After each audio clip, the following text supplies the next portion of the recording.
성경에는 구약과 신약이 있고 신약의 맨 앞부분에는 사복음서가 있습니다. 사실은 순서는 마태복음, 마가복음, 누가복음, 요한복음으로 되어 있지만 제일 먼저 기록된 것은 마태복음이 아니라 마가복음입니다. 그래서 저는 곰곰이 생각하기를 왜 보통 일반적인 상식으로는 먼저 기록된 순서대로 배열이 돼야 되는데 왜 마가복음보다 마태복음이 맨 앞에 나왔을까? 물론 사복음서가 여러 가지 특징이 있습니다. 그런데 제 나름대로 생각해 볼 때 하나님께서 먼저 기록되지 않았는데도 신약 성경에 맨 앞으로 가게 하신 여러 가지 이유가 있겠지만 그 중에 하나는 여러분들이 마태복음을 읽어보면 상당히 긍정적인 내용으로 가득 차 있음을 볼 수가 있습니다. 특별히 이 마태복음의 저자인 사도 마태는 예수님의 제자들에 대해서 또 여기에 예수님 앞을 지나가는 많은 이름 없는 군중들에 대해서, 무리들에 대해서 상당히 긍정적으로 이야기를 하고 그들의 연약한 면을 깊이 감춰주고 그들의 잘하는 부분을 드러내줘서 하나님 앞에 그렇게 되기를 간절히 소원해주는 훌륭한 하나님의 종입니다. 특별히 오늘 이 본문에 보면은 예수님께서 12제자를 부르셔서 모든 귀신을 쫓아내며 모든 약한 것과 모든 병든 것을 고치는 권능을 주시니라 이렇게 기록하고 있습니다. 어저께도 제가 설교 말미에 잠깐 말씀을 드렸지만 이렇게 여러분들 미완료 동사와 완료 동사는 굉장히 중요하게 나타납니다. 여기서도 그 모든 병과 모든 약한 것을 고치는 권능을 주셨다 이러지 않고 주시니라, 이거는 지금도 주고 계심을 말하고 있는 것입니다. 여러분, 그 뒤에 이제 12제자를 소개하고 있습니다. 12제자를 소개하는데 제일 먼저 누구를 소개하냐면 베드로라고 하는 시몬을 소개하고 있습니다. 이것은 시몬이라고 하는 것은 시몬 이 이름을 떠올릴 때 우리가 생각하는 것은 자갈치 시장에서 자판 갖다 놓고 회를 파는 사람 이렇게 기억하면 됩니다. 어떻게 해서라도 부산 분들에게 이해와 연관을 지어드리기 위해서 시장 조사를 다 했습니다. 회하면 광안리를 가야 됩니다. 광안리에 가서 회를 먹고 송정에 가서 차 한 잔을 하면 아주 좋은 코스가 됩니다. 그리고 남포동에 가서 저녁을 먹고 송도로 넘어가 가지고 또 바닷바람을 쐬고 또 이어서 서면으로 와서 저 해운대로에서 신평까지, 이 정도면 연구를 많이 한 겁니다. 그건 아멘하지 마시기 바랍니다. 그런데 이렇게 시몬하면 하루 벌어서 하루 먹고 살아가는 피곤하고 지친 인생을 말합니다. 그런데 이제는 시몬이 아닙니다. 마태는 베드로라고 소개를 하고 있습니다. 이거는 뭘 말하냐면 마태가 베드로의 이름을 만들어준 게 아니라 예수님께서 시몬에게 내가 너를 이제 베드로라고 부르리라, 이제 너는 사람을 낚는 어부가 되리라, 이 베드로라는 이름은 반석이니 이 반석 위에다가 내 교회를 세우겠다. 내 교회를 세우는데 네가 땅에서 무엇이든지 매면 하늘에서도 매이고 네가 땅에서 무엇이든지 풀면 하늘에서도 풀리리라. 이런 엄청난 축복의 말씀을 하십니다. 그럴 때에 이 사도 마태가 베드로를 향하여 칭찬하시는 이 말씀의 내용을 단 한마디도 놓치지 아니하고 격려하고 위로하는 것을 볼 수가 있습니다. 여러분, 마태복음 16장에 보면 너희가 나를 누구라고 하느냐? 그럴 때 베드로가 이르되 주는 그리스도시요 하나님의 살아계신 하나님의 아들이시니이다.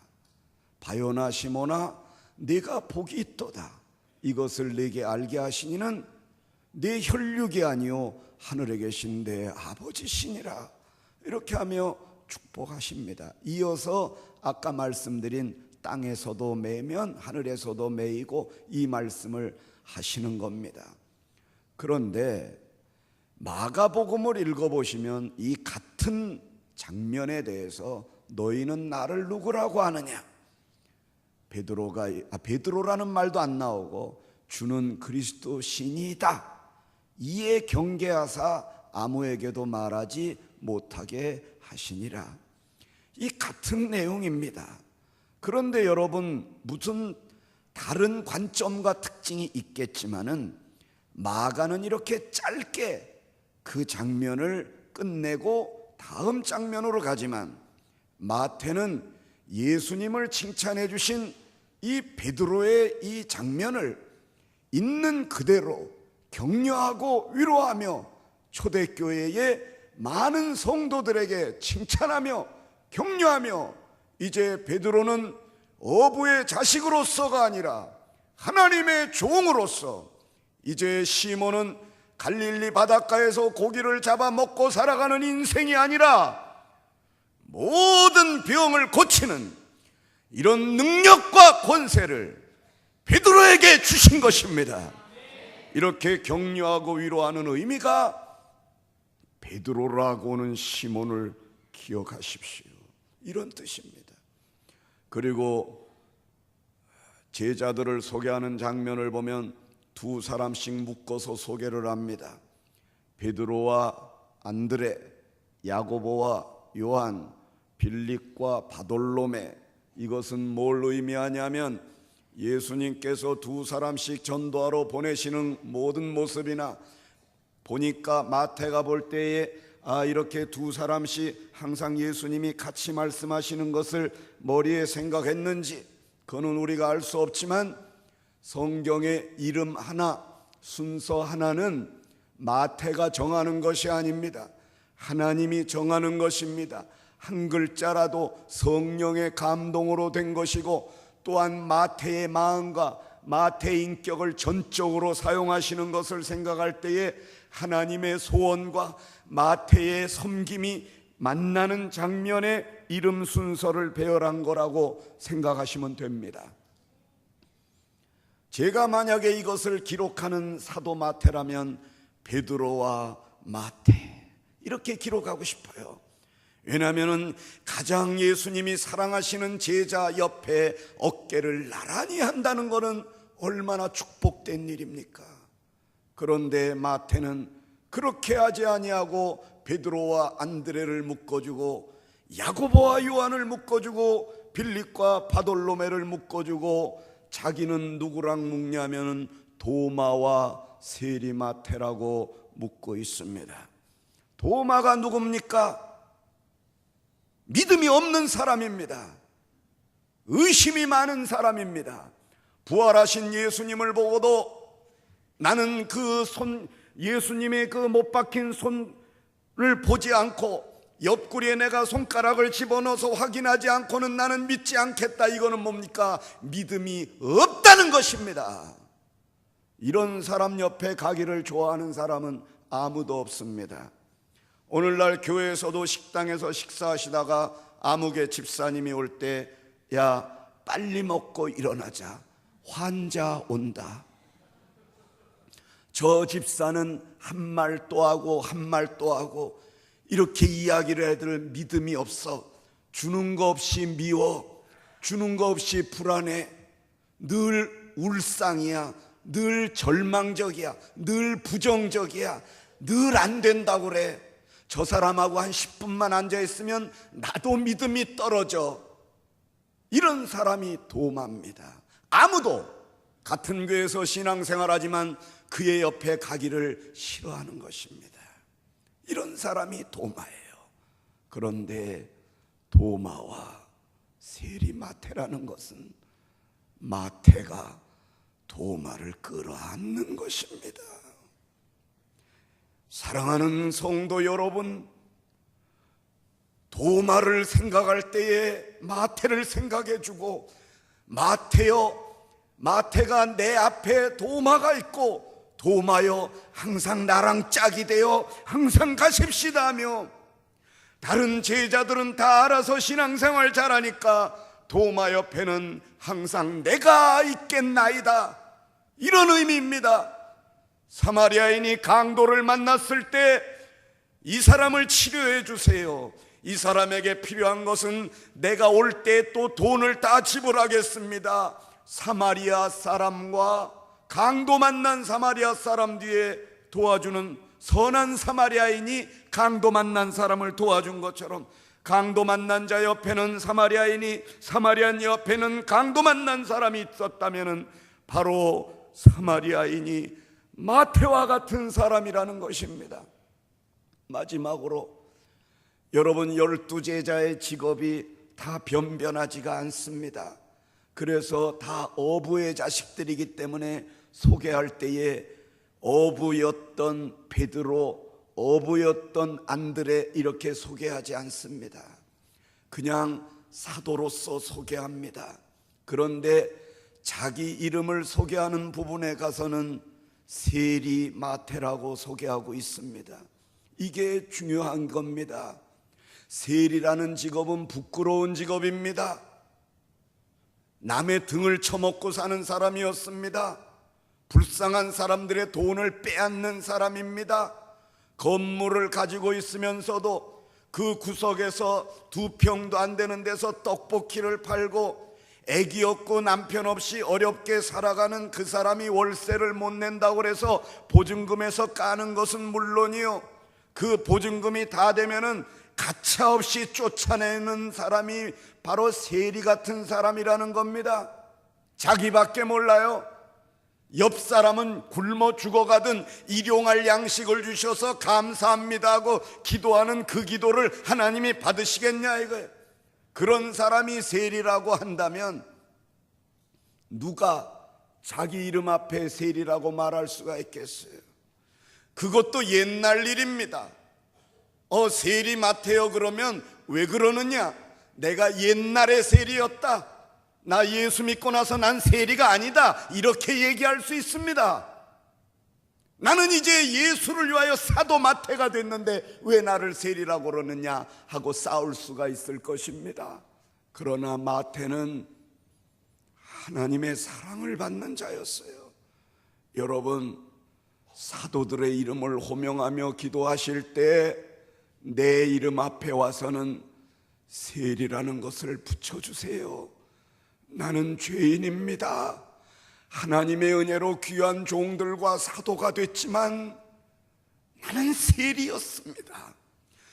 나는 세리라는 것을 한 번도 잊지 않습니다. 다시는 그런 죄에 빠지지 않도록 나를 위하여 기도할 때는 세리였던 마태가 다시 죄 가운데 가지 않도록 나를 위하여 기도해 주십시오. 이런 의미가 있습니다. 오늘 여기 서서 설교하는 제가 바로 세리 같은 그런 인생이었습니다. 어제도 제가 말씀드렸지만은 저는 이렇게 왼쪽 다리를 쓸 수 없는 연약함이 저에게 있습니다.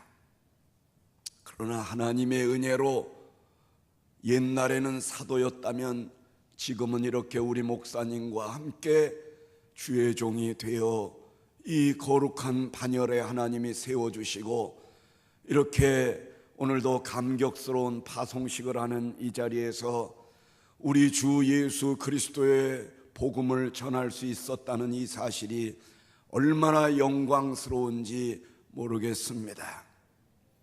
여러분, 저는 실업계 고등학교를 다녔습니다.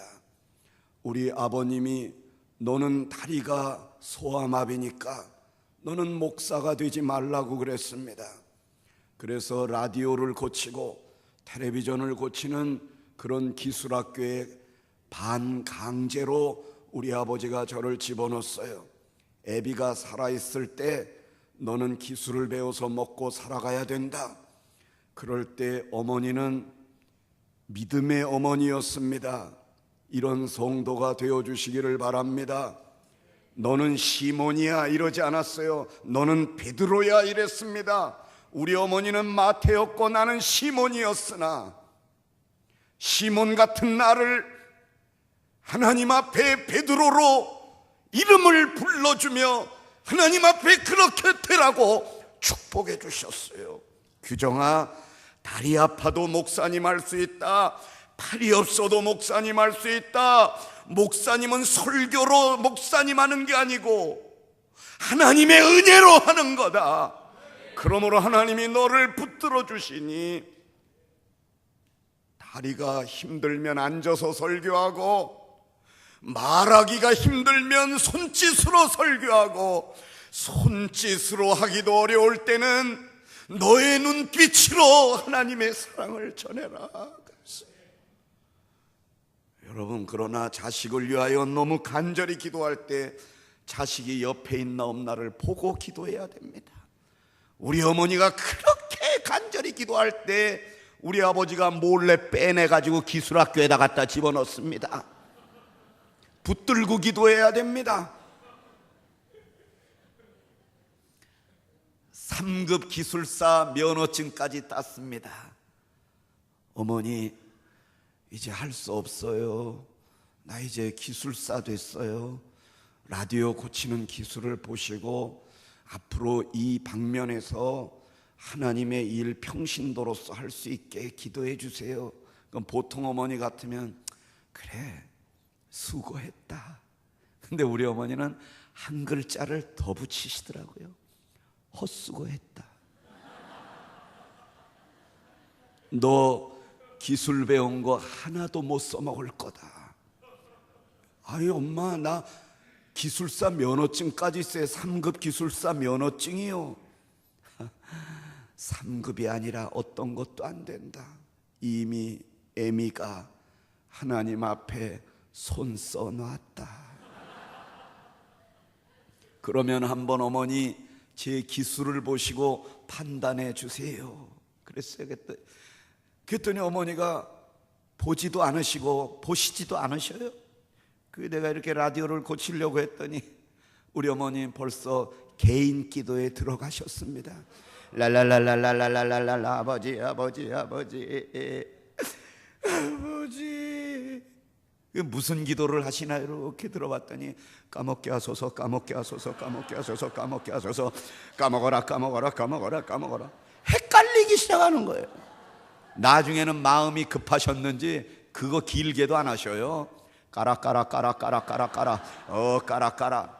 방언하시는 줄 알았습니다. 어머니, 새로 나온 방언입니까? 아이고, 이 자식아, 방언은 무슨 방언이냐. 까먹어라의 준말이다. 다 까먹어버렸어. 라디오 한 대도 못 고쳤습니다. 어머니에게 이끌려가지고 재수해가지고 대학 예비고사를 보러 가게 되었습니다. 규정아, 목사님께 기도받고 가자. 우리 목사님, 담임 목사님은 우리 어머니 때문에 참 힘든 목회를 하셨어요. 매일 라디오 가서 안수기도 해달라고 하셨어요. 그리고 목사님이 장로님들하고 대화 나누시고 저 뒤에서 서셔서 바쁘실 때는 엄마 그냥 가, 다음에 와. 그러면 이 자식아 이리 와 해서 제 머리를 딱 잡아가지고요, 목사님 양복 끝에다가 이렇게 머리를 지나가게 해요. 목사님의 영역이 조금 나오게 하여 주시옵소서. 왜 난 걱정됐어요. 예수님처럼 누가 내 옷에 손을 대었느냐 하실까봐. 그러시진 않았어요. 예수님만 그러신 거고. 그 정도예요. 인간적으로 보면 참 미련해 보이죠. 어리석어 보여요. 예? 목사님이 바쁘실 때, 아유 집사님 저녁 예배 끝나고 데려와요. 예, 맨날 기도해 주는데. 그러면 예 그렇게 하세요. 죄송합니다. 우리 어머니 안 그러셔요. 목사님 바쁘셔요. 빨리 가세요. 한 대만 치고 가세요. 여러분 제 키가 왜 요만한 줄 아십니까? 그랬어요. 그래가지고 예비고사 보러 가는데 어머니 빨리 시험 보러 가야 돼요 했더니 아니다, 시험도 하나님이 주관하시니까 담임 목사님께 기도받고 가자. 어머니 그럴 줄 알고 주일날 세게 받았어요. 이 자식아 주일날 받은 기도가 많이 식었겠지. 목사님, 아이고 집사님, 이럴 줄 알고 내가 주일날 참 세게 기도해 줬는데 어쩌자고 시험 보러 가는 날 여기까지 사태까지 데려오는 엄마가 어딨냐고 데려가라고 빨리. 못 갑니다. 못 가요. 기도해 주세요. 기도해. 그래서 할 수 없이 우리 목사님이 기도해 주십니다. 그렇게 센 기도는 처음이자 마지막이었습니다. 제 머리를 붙들고 좌로 5번, 우로 5번 돌리고 해가지고 기도 끝나고 나서 재수한 거 다 까먹었습니다. 너무 흔들려가지고. 그래가지고 택시 타고 가는데 기도의 어머니가 그냥 가시겠습니까? 택시 뒷자리에 앉으셔가지고 랄랄랄랄랄랄랄랄 아버지 이 택시 기사님이 헷갈리기 시작하셔가지고 나보러 왜 그러시냐? 왜? 아니에요. 거기서 끝났으면 괜찮은데 가는데 우리 어머니 기도가 충만해지면 예측을 못합니다. 갑자기 우리 어머니 할렐.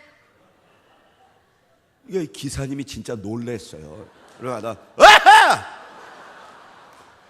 나보러 왜 그러셔? 왜 그러셔? 저도 기도받았겠다. 얼마나 충만합니까? 가끔 그러십니다. 그때부터 우리 안 쳐다봐요. 아저씨 얼마야? 그랬더니 빨리 내려. 그냥 가고 너 어머니 모시고 병원 한번 꼭 가봐라. 그래가지고 들어가려고 그러는데 규정아 또 왜 그래요? 기도하자. 어머니 하나님도 좀 쉬셔야죠. 아니다, 애미 기도가 또 다르다. 그 교문 앞에 사람들 좀 많아요. 거기서 우리 어머니가 제 손을 붙들고 아버지. 그날 아버지들이 좀 많이 왔습니까? 그 아버지들이 다 날 쳐다보는 거예요. 나도 모르게 나는 눈을 뜨고 이거 했어요. 그리고 예비고사 보고 이제 총신대학교 본고사 보러 가서 우리 목사님과 함께 이렇게 신대원에서 또 이렇게 만나게, 대학에서 만나게 된 거죠. 그 이야기 다 하려면 끝도 없어요. 하여튼 어머니는 대단한 분이셨어요. 제가 볼 때는. 사실 어제 말씀을 못 드렸지만 저희 어머니는 이렇게 위암으로 하늘나라 가셨어요. 제가 볼 때는 너무 금식을 많이 하셨어요. 우리 담임 목사님이 편찮으시면 우리 어머니는 그 가족들도 못할 때 우리 어머니는 계속 금식 기도하셨어요. 그리고 교회가 어려운 일을 만날 땐 또 금식하셨어요. 그리고 그거를 잘 보호식을 해야 되는데 옛날 분이시라 그런 거 모르고 속이 다 망가져 버리신 거예요. 저도 지금 같았으면 제가 우리 어머니를 잘 챙겨드렸을 텐데 저도 어려서 아무것도 몰랐어요. 그러던 어느 날 음식을 드시다 토하시는 거예요. 이미 그때는 늦었지요. 위암 말기였어요. 그래서 입원도 못 하시고 수술도 못 하셨어요. 1년 2개월 동안 고생하시다가 하나님 나라로 가셨지요. 그러나 투병하는 과정 속에서도 저는 우리 어머니는 마태 같은 저에게 선생님이셨어요. 그렇게 어머니 댁에 이렇게 한번 가면 어머니가, 형님하고 형수님은 나가시고 어머니가 화장실 바닥에 엎드려서 다 토하시는 거예요. 이 암이 식도까지 다 퍼져가지고 물만 드셔도 다 토하시는 거예요. 그런데 제가 너무 목사지만 슬퍼서 어머니를 옆으로 이렇게 모셔드리고 걸레로 그걸 다 닦아드렸어요. 근데 우리 어머니가 옆에서 주여 감사합니다. 나는 눈물이 나는데 어머니가 감사하대요. 그래서 제가 닦다 말고 어머니 뭐가 그렇게 감사하세요? 어머니는 이제 죽어요. 얼마 안 남았어요. 얼마 안 남았는데 뭐가 그렇게 감사하세요? 어머니는 예수님밖에 모르고 교회밖에 모르고 주의 종밖에 모르고 하나님 앞에 뭐가 그렇게 막 우는데, 규정아,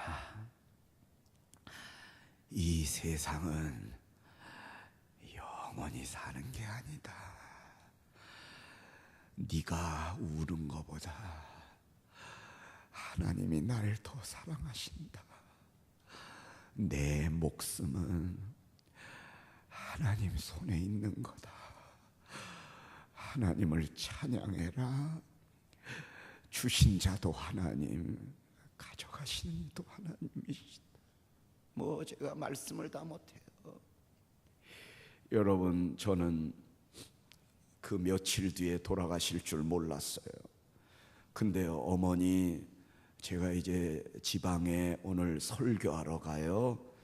이제 내일 올게요, 어머니. 근데 제 손을 안 놓으세요. 어머니 왜 그러세요? 너한테 미안해서 그래. 뭐가 미안하셔요? 다 하나님의 하신 일이지만 네 다리만 생각하면 내가 너에게 너무나 미안해. 내가 어렸을 때 너를 좀 잘 키웠더라면. 막 우셔요. 그래서 제가 어머니 그렇게 생각하지 마셔요. 하나님께서 하신 일이에요. 내가 이렇게 안 됐으면 어머니랑 나랑 어떻게 새벽 기도를 알았겠으며 어떻게 우리가 산 기도를 다녔겠어요. 어머니 조금 더 그렇게 생각하지 마셔요. 저 갑니다 하고 돌아서는데, 그래 그렇게 생각해 주니 고맙다. 규정아, 넘어지면 애들이 네 다리 쳐다봐도 예수님 생각해라. 그리고 걔네들 위해서 기도해줘라. 그리고 너 계단에서 넘어지면, 이거 부모님한테는 언제나 자식은 애기예요. 너 다리 때문에 계단 올라가다가 넘어지면 예수님 십자가 지고 골고다에 올라가시다 넘어지신 거 생각해라. 막 우시는 거예요, 우리 어머니가. 알았어요, 어머니. 저 갔다 올게 하고 문을 닫고 신을 신고 일어나는데 우리 어머니의 마지막 목소리가 들렸어요. 그리고 그날 돌아가셨어요. 힘없이 들려오는 어머니의 목소리는 뭔지 아세요? 사랑했어. 사랑했다. 엄마가 너에게 해준 거 아무것도 없지만 사랑했다. 규정아, 총신대학교 들어가줘서 고맙다. 너 앞으로 훌륭한 목사님 되라. 엄마는 하늘나라 가도 엄마가 너를 일생 동안 기도해 줬으니까 하나님은 너의 지팡이가 되어주시고 너의 방패가 되어주시고 너의 산성이 되어주실 거다. 하나님, 우리 아들 모세처럼, 다윗처럼, 바울처럼. 그날 밤에 연락을 받았어요. 형님이 어머니 오늘 밤을 못 넘기실 것 같다. 끝나는 대로 올라와라. 갔어요. 갔는데 30분 전에 2시 반에 도착했는데 새벽에 3시에 돌아가셨어요. 근데 안타깝게도 딱 들어갔는데 어머니가 그 의식이 없으셨어요. 숨은 쉬고 계시길래 제가 너무나 안타까워가지고 어머니 귀에다가 그랬어요. 어머니 잘 가셔요. 그동안 고생만 하시고. 그리고 어머니 고마웠어요. 내가 목사 된 거는 첫째는 하나님의 은혜예요. 그 다음은 어머니 사랑 때문이었어요. 어머니 아니었으면 이 다리 가지고 절망하고 슬퍼하고 그렇게 살다가 죽을 뻔했는데 어머니가 나 총신대학교에 집어넣어 주시고 그 옛날 일들이 막 지나가는 거예요. 여러분, 마태는 시몬의 십자가를 대신 져준 성도였어요. 오늘 파송을 받으시는 여러분, 오늘 박수를 받으시고 이렇게 출발하시지만 결코 쉬운 일만은 아니실 겁니다. 그 어려운 개척교회에 가셔서 그분들의 눈물과 그분들의 십자가를 짊어져야 되는 것입니다. 사실 오늘 여러분들께 소개드릴 2 영상 중에 첫 번째 영상이 이렇게 마태 같은 하나님의 종의 모습을 보여주고 싶어요. 그의 이름은 최인규, 일제시대 때 감리교회 남자 권사였습니다. 예배를 드리는데 일본 군인들이 쳐들어왔어요. 강대상에 있는 십자가를 뜯어냈어요. 그리고 교인들을 향해서 총을 갖다 대고 이 십자가에 침을 뱉고 발로 밟으라고 그랬어요. 다 죽는 것이 무서워 한 사람 2사람 침을 뱉고 발로 밟았습니다. 근데 이 최인규 권사가 자기의 겉옷을 벗어가지고 그 십자가에 교우들이 침 뱉은 거를 눈물로 닦았어요. 닦고 난 다음에 그 십자가를 자기 가슴에 끌어안았어요. 일본 군인들이 몽둥이로 갖다 때리기 시작했어요. 이 손등을 치면서 그 십자가를 내려놓으라고 그랬어요. 그럴 때 내려놓을 수 없다고 끝까지 발길로 차면 쓰러져서도 이걸 붙들고 있었어요. 그래서 그분의 어머니가, 늙으신 어머니가 오셔서 그랬어요. 인규야, 잠깐 내려놔라. 저 사람들 체면도 생각해줘라. 저 사람들 간 다음에 십자가를 다시 붙들어라. 어머니, 그럴 수 없어요. 하나님은 나를 한 번도 내려놓지 않으셨어요. 그런데 내가 어떻게 십자가를 내려놓나요? 십자가를 들었어요. 일본 장교에게 가서 빌었어요. 우리 아들이 정신병에 걸려서 그래요. 불쌍해요. 제정신이 아니에요. 그럴 때 일본 장교가 그랬어요. 나는 예수도 모르고 교회도 모른다. 그러나 예수 믿으려면 네 아들같이 믿어라 그랬어요. 그리고 갔어요. 결국 이 최인규 권사는 너무나 매를 많이 맞아가지고 3일 만에 세상을 떠납니다. 1940년대 있었던 일이에요. 그거를 그분의 후손들이 그거를 인터넷에다 글을 올리고 그림으로 그려가지고 이렇게 만들었어요, 영상물을.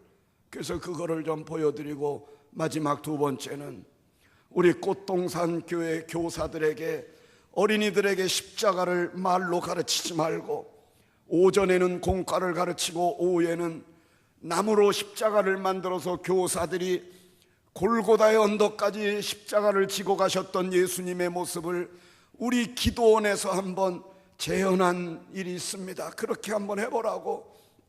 그럴 때 교사들이 십자가를 지고 가면서 많이 울었어요. 그리고 그걸 본 어린이들도 많이 울었습니다. 여러분, 이 두 영상을 연속으로 보시고 기도의 제목을 삼겠습니다. 보시겠습니다.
예, 마지막으로 영상 하나만 더 보시겠습니다. 그 다음 영상을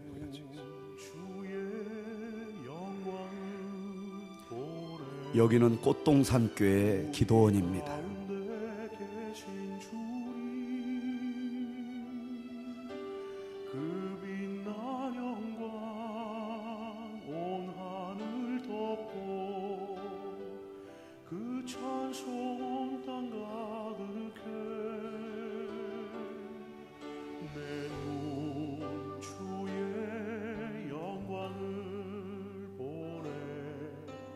찬송 가운데 서신 주님, 주님의 얼굴을 온 세상 향하네. 권능의 팔을 드셨네. 주의 영광 이곳에 가득해. 우린 손에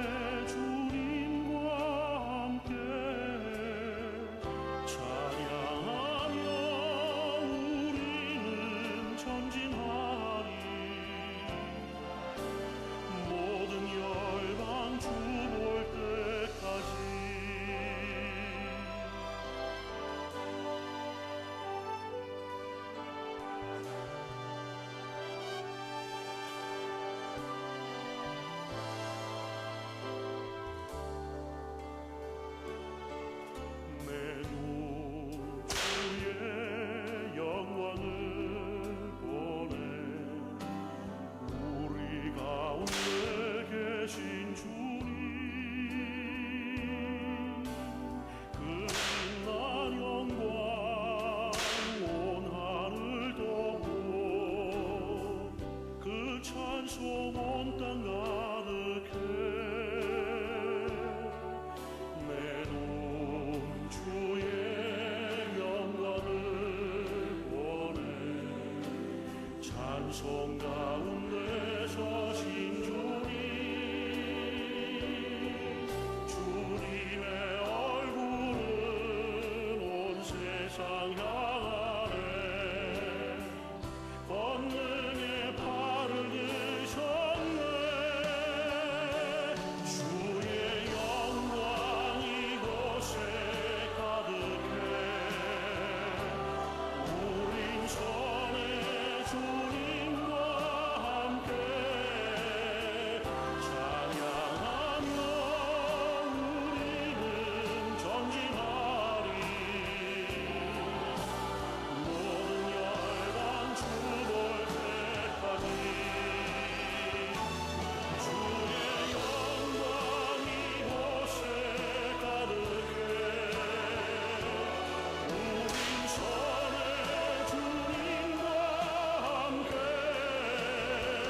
찬양하며 우리는 전진하리. 모든 열방 주 볼 때까지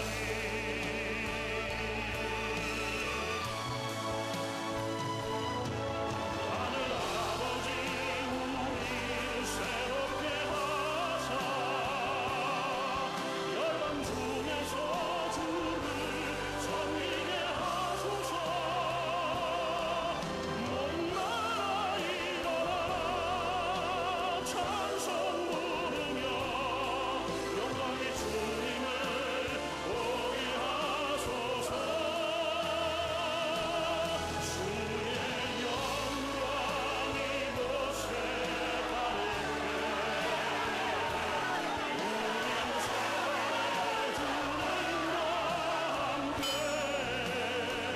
찬양하며 우리는 전진하리.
이어지는 하나님, 어찌하여 나를 버리셨나이까?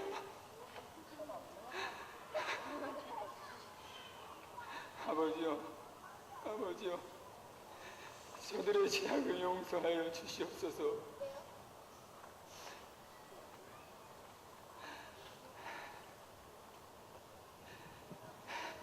다 이루었다.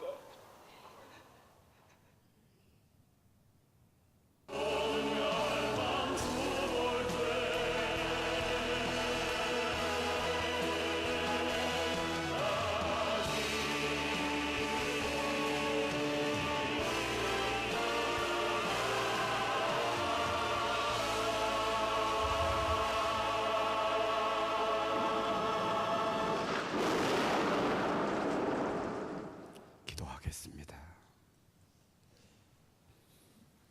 하나님, 하나밖에 없는 독생자를,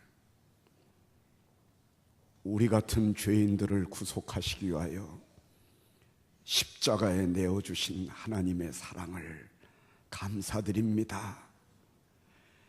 그 십자가를 짊어지는 성도가 되게 하여 주옵소서. 예수님의 이름으로 기도하옵나이다. 아멘.